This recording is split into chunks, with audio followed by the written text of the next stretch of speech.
Facts December 9, 2017 Animals December 9, 2017 Crime December 9, 2017 Our World December 8, 2017 History December 8, 2017 Crime December 8, 2017 Weird Stuff December 8, 2017 Health December 7, 2017 History December 7, 2017 Mysteries December 7, 2017 Facts December 9, 2017 Animals December 9, 2017 Crime December 9, 2017 Our World December 8, 2017 History December 8, 2017 Crime December 8, 2017 Weird Stuff December 8, 2017 Health December 7, 2017 History December 7, 2017 Mysteries December 7, 2017 Food Halloween is now over for another year and people have had sufficient time to scour through their bags of candy.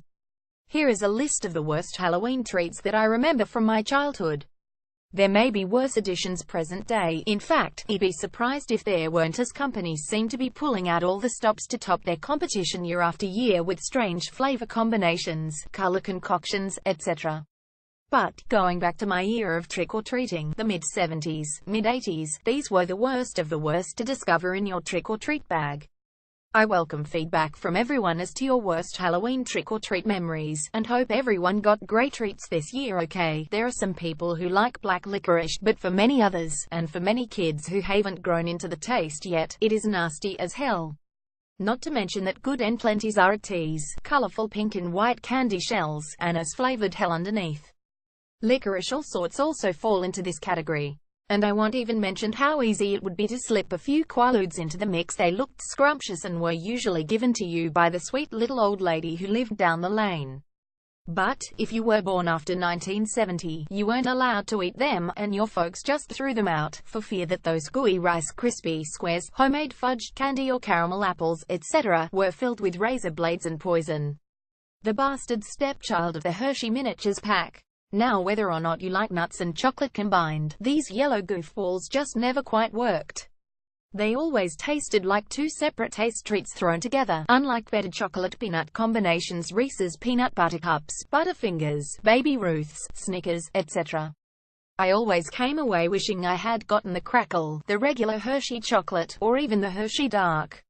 Now you might think this falls under the same category as razor blades poison, but I'm not even gonna go there.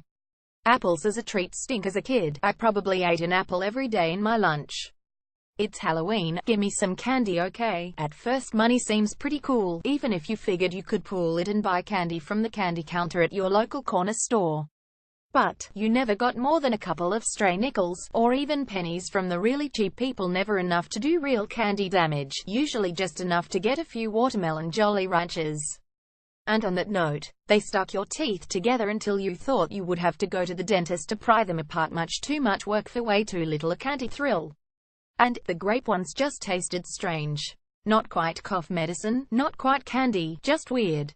I don't even know where to start. These were like eating pastel-colored dust formed into little round discs.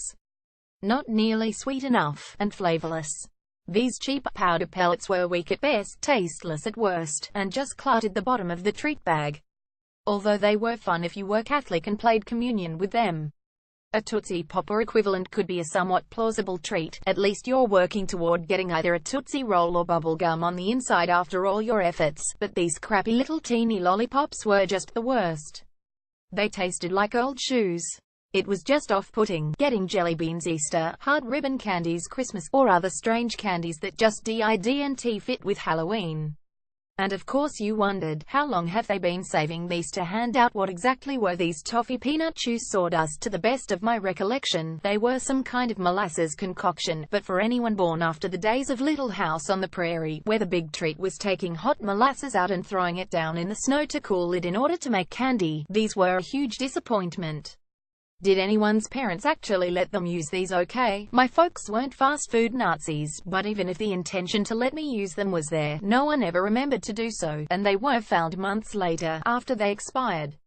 Notable mentions: Circus Peanuts, generic peanut chews, candy corn. Hard for me to list here because I always loved it, but so many people hate it, I had to include it. Candy necklaces, candy dots on paper which were made by the Necco Company.